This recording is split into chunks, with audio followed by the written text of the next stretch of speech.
The night Amara realized she had made the biggest mistake of her life, she was standing barefoot in the middle of her living room. It was past midnight in Port Harcourt. Rain hammered violently against the windows, and the lights flickered as thunder rolled across the sky. Amara stood there holding her husband's phone. Her hands were trembling. On the screen was a message, not from another woman, but from his mother. Don't forget to tell me what she cooked today. I want to know if she's taking proper care of you. Amara swallowed hard. Then another message appeared. And remember what I told you. Never let her control the house. You are my son before you are her husband. Amara slowly lowered the phone. Her heart pounded because this wasn't the first message like that, not even close. Her husband told his mother everything. Everything. And the worst part? His mother lived only 10 minutes away. 2 years earlier, Amara had been one of the most optimistic women in Port Harcourt. She worked as a customer service officer in a small bank along Abba Road. Life wasn't perfect, but it was stable. She had dreams. Dreams of building a happy home. Dreams of marrying a man who would love her deeply. Dreams of raising children in peace. Then one afternoon, during a friend's birthday gathering, she met Daniel. Daniel walked into the restaurant wearing a crisp white shirt and a confident smile. He was tall, soft-spoken, polite, the kind of man who held doors open and spoke respectfully. Within minutes, Amara noticed how different he seemed from other men. He wasn't loud, he wasn't arrogant, he was gentle. When he laughed, his eyes crinkled slightly, and when he spoke to Amara, he gave her his full attention. By the end of the evening, they had exchanged numbers. Amara went home smiling. She didn't know it yet, but that smile would slowly disappear over the next 2 years. Daniel courted Amara like a man who had been trained perfectly. He called every morning. He checked on her during lunch. He drove across town just to bring her dinner after work. Sometimes he even brought small gifts: chocolate, perfume, flowers. Amara's friends were impressed. Where did you find this one? Her friend Blessing joked one afternoon. Amara laughed. I think God just decided to remember me. Everything felt right, except for one small thing, something Amara noticed early in their relationship but ignored. Daniel spoke to his mother a lot. At first, it seemed harmless. Many Nigerian men were close to their mothers, but Daniel's closeness was different. He called her every single day, morning, afternoon, night, sometimes even in the middle of dates. Once, during dinner at a restaurant, Daniel's phone rang. He glanced at the screen, then immediately stood up. I need to take this, he said. Amara watched as he walked outside. 10 minutes passed, then 15, then 20. When Daniel returned, Amara smiled politely. Everything okay? Daniel nodded. Yes, it was my mom. He said it casually, as if that explained everything. Amara ignored the uneasy feeling in her chest. 6 months into the relationship, Daniel finally introduced Amara to his mother. Her name was Mrs. Okafor. She lived in a large house in GRA. When Amara arrived that afternoon, she was nervous but hopeful. She carried a small basket of fruits as a sign of respect. Mrs. Okafor opened the door. Her eyes scanned Amara slowly, from head to toe. Then she forced a smile. So you're the girl Daniel has been talking about. Something in her tone made Amara uncomfortable, but she remained polite. Yes, ma. Mrs. Okafor stepped aside. Come in. The house was immaculate. Everything looked expensive, but the atmosphere felt strangely cold. During lunch, Mrs. Okafor asked many questions, too many. Where is your father from? What church do you attend? How much do you earn? How many siblings do you have? Amara answered respectfully, but she noticed something strange. Mrs. Okafor didn't ask these questions with curiosity. She asked them like a judge evaluating a suspect. At one point, she looked at Daniel. Daniel, you didn't tell me she works in a bank. Daniel smiled nervously. I must have forgotten. Mrs. Okafor raised an eyebrow. You forget many things these days. Amara felt the tension instantly. Something wasn't right. But Daniel squeezed her hand under the table, and she convinced herself everything would be fine. A year later, Daniel proposed. It happened on a quiet evening by the waterfront in Port Harcourt. The sunset painted the sky orange. Daniel knelt down. Amara, will you marry me? Amara didn't hesitate.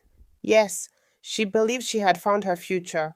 She didn't realize she was also marrying someone else, his mother. Their wedding was beautiful. Family members traveled from different parts of Nigeria. Music filled the hall. Laughter echoed through the night. But even on her wedding day, Amara noticed something strange. Mrs. Okafor controlled everything, the decorations, the food, even the seating arrangement. At one point, she even corrected Amara's dress. Stand properly, she whispered sharply. Amara forced a smile, but deep down a quiet voice whispered inside her mind, something is wrong. She ignored it and walked into the marriage anyway. The first month was peaceful.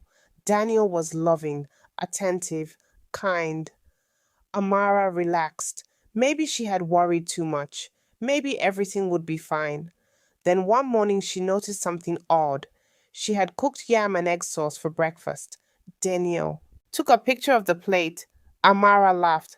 Why are you taking a picture of food? Daniel shrugged casually. My mom likes seeing what I eat. Amara blinked. You're sending the picture to your mom? Yes. He said it as if it were normal. Amara laughed it off, but inside something tightened in her chest. She didn't know yet, but that was the beginning.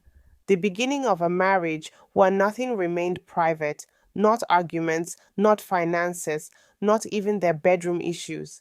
Everything went straight to Mrs. Okafor, and soon Mrs. Okafor would start interfering in ways Amara never imagined. 3 months into the marriage, the real problems began. Daniel started comparing Amara to his mother. My mom cooks this better. My mom wakes up earlier. My mom keeps the house cleaner. Each sentence felt like a small knife. Then one evening, something happened that changed everything. Amara overheard a conversation. Daniel was in the bedroom talking on the phone with his mother. Amara didn't mean to listen, but when she heard her own name, she froze. And what Mrs. Okafor said next made Amara's blood run cold. If you're enjoying the story so far, tell me where you're watching from in the comments, and don't forget to subscribe so you don't miss the next part of this dramatic story. The rain outside their apartment in Port Harcourt had just begun to fall. Amara had been in the kitchen rinsing plates after dinner when she heard Daniel's voice from the bedroom. At first, she didn't pay attention.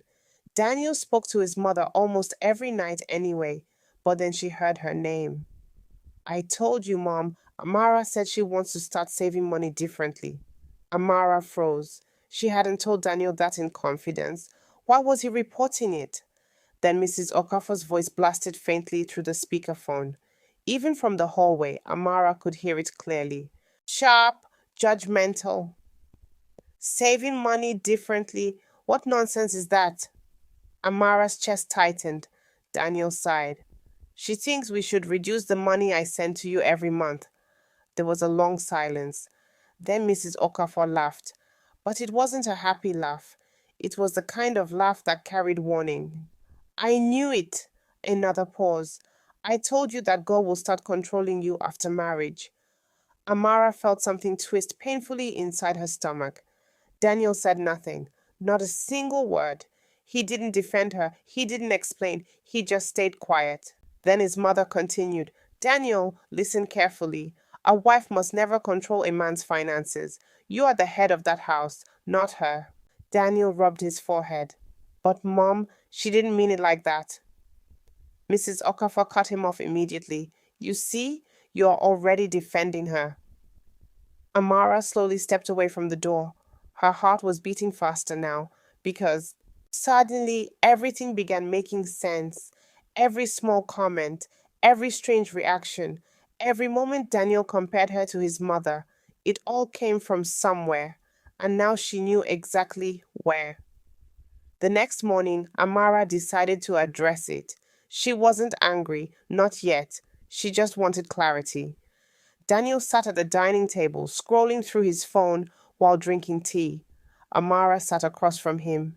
Daniel, she said softly. He looked up. Yes? Amara took a deep breath. Why did you tell your mother about our conversation yesterday? Daniel blinked. What conversation? The one about saving money. Daniel shrugged casually. Oh, that? Amara stared at him. That? Daniel sipped his tea. I was just discussing it with her. Amara felt her patience thinning. But that was a private conversation between us. Daniel frowned slightly. Why does it matter? Amara stared at him. Why does it matter? She struggled to keep her voice calm. Daniel, your mother doesn't need to know everything about our marriage. Daniel's expression immediately changed. His shoulders stiffened. My mom is part of my life. I know that, Amara said gently, but there should be boundaries. Daniel leaned back in his chair. Boundaries? Amara nodded. Yes. Daniel suddenly looked irritated. You're starting again. Starting what? This whole thing about my mom. Amara's eyebrows knitted together. I'm not attacking your mom. I'm just saying some things should stay between husband and wife. Daniel stood up abruptly. My mom raised me alone after my father died. I know. She sacrificed everything for me. I understand that. So if I want to talk to her about my life, I will. His voice was firm now, defensive. Amara felt the argument slipping away from her. Daniel, that's not what I. But he had already picked up his phone. Look, I'm late for work. And just like that, the conversation ended. But the problem didn't. In fact, it had only just begun. 2 weeks later, Mrs. Okafor began visiting their house more frequently. At first, it seemed harmless. She would come with food, soup, stew, occasionally pastries. But slowly, her visits began to feel less like kindness and more like inspection. One Saturday morning, she walked into the kitchen while Amara was cooking. She lifted the pot lid. Her nose wrinkled slightly. What are you cooking? Egusi soup, Amara replied politely. Mrs. Okafor tasted it. Then she shook her head. Too much pepper. Amara forced a smile. I'll adjust it next time. Mrs. Okafor walked around the kitchen, opening cabinets, checking plates, examining everything. Then she turned suddenly. Daniel likes his egusi thicker. Amara blinked. Oh, I didn't know that. Mrs. Okafor smiled thinly. You should know. Then she added something that made Amara's stomach twist. I taught him how to cook it myself.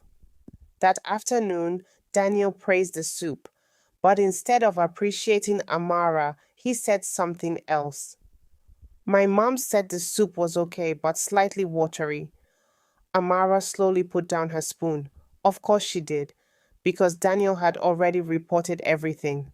The interference didn't stop in the kitchen. It began creeping into every corner of their marriage, even the bedroom. One night, after an argument, Daniel slept facing the other side of the bed. Amara sighed quietly. They had argued about something small again.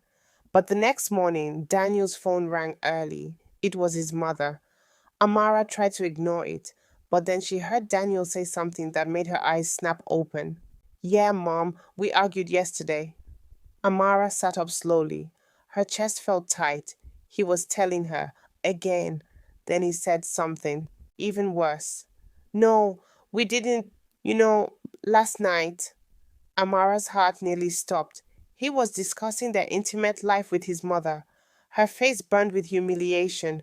She couldn't believe it. When Daniel finished the call, Amara looked at him. Her voice trembled. Did you just tell your mother about our bedroom issues? Daniel looked confused. It's not a big deal. Not a big deal. Amara stared at him like she didn't recognize the man she married. Daniel, that is private, he shrugged. She asked. Amara felt anger rising in her chest now. Then you should have said it was none of her business. Daniel frowned. Why are you shouting? I'm not shouting. You're overreacting. Overreacting. That word hit Amara like a slap because deep down, she knew something terrible. This wasn't going to change. Over time, even people around them started noticing. One afternoon, Amara's neighbor, Ngozi, stopped her outside. Amara, can I ask you something? Sure. Ngozi hesitated. Why does your mother-in-law come here almost every day? Amara forced a laugh. She just likes visiting. Ngozi leaned closer. My sister, be careful. Amara's heart skipped. What do you mean? Ngozi lowered her voice. That woman watches your house like it's her own. Amara smiled weakly, but inside, she knew Ngozi wasn't wrong. Then came the day everything exploded. It started with something simple. Amara had been offered a promotion at the bank. It was a big opportunity, higher salary, better position. She was excited. That evening, she told Daniel during dinner. Daniel, I got promoted. You should discuss it with my mom. Amara expected excitement, but instead he said something strange. You should discuss it with my mom first. Amara froze. Your mom? Daniel nodded. Yes. Amara laughed, nervously. Why would I discuss my promotion with your mother? Daniel looked confused. Because she understands family responsibilities. Amara stared at him. Her mind was spinning. Daniel, it's my job. Yes. My career. Yes. So why does your mother need to approve it? Daniel frowned. You're misunderstanding. No, Amara said quietly. I think I'm finally understanding everything. Daniel looked irritated now. You're making my mom the villain again. Amara shook her head slowly. No. Her voice trembled slightly. I'm realizing something. What? Amara looked him straight in the eye. I didn't marry one person. Daniel frowned. What does that mean? Amara's voice dropped to a whisper. I married you, and your mother. And the silence that followed was heavier than any argument they had ever had. But what Amara didn't know yet was that something even worse was already happening behind her back because Mrs. Okafor had already started a secret plan, a plan to push Amara out of her son's life. And soon, Amara would discover something shocking, something that would shake her entire marriage. 3 days after the argument about Amara's promotion, the tension inside the apartment in Port Harcourt became unbearable. Daniel barely spoke. Amara barely slept. Every conversation felt like walking on broken glass. Something in their marriage had cracked open, and neither of them knew how to fix it. But the real explosion was still coming, and it would arrive in the most unexpected way. It happened on a Tuesday afternoon. Amara was at work at the bank when her phone rang. It was Daniel. She answered immediately. Hello? Daniel sounded tense. Amara, where are you? I'm at work. Why? Mom is coming over tonight. Amara sighed quietly. Again. Daniel, we need space. She just wants to talk. Amara closed her eyes. Every time Mrs. Okafor wanted to talk, things only got worse. What does she want to talk about? Daniel hesitated. You? Amara's stomach tightened. Of course, everything was always about her. That evening, Amara returned home and immediately sensed something was wrong. Mrs. Okafor was already there, sitting in the living room, waiting. Daniel stood beside the sofa looking uncomfortable.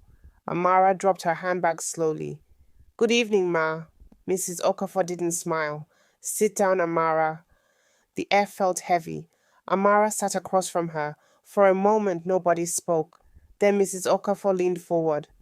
I heard about your promotion. Amara nodded slowly. Yes. Mrs. Okafor crossed her arms. And I heard you refused to discuss it with me. Amara kept her voice calm. Because it's my career. Mrs. Okafor's eyes narrowed. You see, Daniel, she said, turning to her son, this is exactly what I warned you about. Amara felt irritation rising. What exactly did you warn him about? Mrs. Okafor looked directly at her. Women who forget their place. The words hung in the air. Daniel shifted uncomfortably. Amara stared at her mother-in-law in disbelief. My place? Yes, Mrs. Okafor said firmly. A wife must focus on building her home. I am building my home. Running around chasing promotions is not building a home. Amara felt anger bubbling inside her chest. With respect, Ma, I worked hard for that promotion. Mrs. Okafor waved her hand dismissively. A woman's success is her family, not her office. Daniel finally spoke. Mom? But she cut him off. Daniel, let me finish. Then she looked back at Amara. You have been trying to change my son since you married him. Amara shook her head slowly. That's not true. You complain about him supporting me. I never complained, Amara replied. I only suggested balance. Mrs. Okafor leaned closer. You're turning him against me. The accusation hit Amara like a slap. Daniel, she said quietly, turning to her husband, do you believe that? Daniel looked between the two women. His silence was louder than any answer, and in that moment, Amara felt something inside her heart collapse. Amara stood up slowly. Her voice was calm now, too calm. I need to ask a question. Nobody spoke. Amara looked directly at Daniel. When you proposed to me, did you really want a wife? Daniel frowned. What kind of question is that? A serious one, Mrs. Okafor scoffed. What nonsense! Amara ignored her. She kept her eyes on Daniel. Or did you just want someone who would obey your mother the way you do? The room went silent. Daniel looked hurt.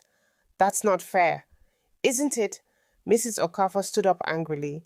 I will not sit here and be disrespected in my son's house. Amara turned to her calmly. Ma, with respect, this is my house too. Mrs. Okafor laughed coldly. No, this house belongs to my son. Amara felt the final piece fall into place. For 2 years, she had been trying to fight a battle she could never win because Daniel had never truly left his mother's control. Amara picked up her handbag. Daniel looked confused. Where are you going? Amara's voice was steady. I'm leaving. Both of them froze. What? Daniel said. I'm not fighting for space in my own marriage anymore. Mrs. Okafor crossed her arms. So you're running away? Amara shook her head. No. She looked at Daniel one last time. I'm choosing peace. Daniel stood up quickly. Amara, don't do this. Amara's eyes filled with tears. I loved you, Daniel. His face softened. I still love you. Her voice broke slightly. But you're already married. Daniel frowned. What are you talking about? Amara looked at Mrs. Okafor. Your real wife is your mother. The words hit the room like thunder. Daniel stood frozen. For the first time since their marriage began, he had no answer. 6 months passed. Amara moved into a small apartment on the other side of Port Harcourt. Her promotion at the bank turned out to be the best decision she ever made. She worked hard, focused on herself. Slowly, the pain faded. One evening, she sat on her balcony watching the sunset when her phone rang. It was Daniel. She hesitated, then answered. Hello? Daniel's voice sounded different, quieter. I heard you're doing well. Amara nodded even though he couldn't see her. Yes. A long silence followed. Then Daniel spoke again. I made a mistake. Amara closed her eyes. Sometimes apologies come too late. Daniel, I should have protected our marriage. Amara's voice was gentle. Yes, you should have. Another pause. Then he said something that surprised her. I'm seeing a therapist now. Amara didn't respond immediately. My mom controlled my life more than I realized. Amara looked out at the city lights of Port Harcourt. Daniel, healing takes time. I know. His voice cracked slightly. I just wanted you to know you were never the problem. Amara smiled sadly. I know that now. They said goodbye shortly after, and as Amara placed her phone down, she felt something she hadn't felt in a long time: peace. Because sometimes the bravest thing a person can do is walk away from the life that is breaking them and finally choose themselves.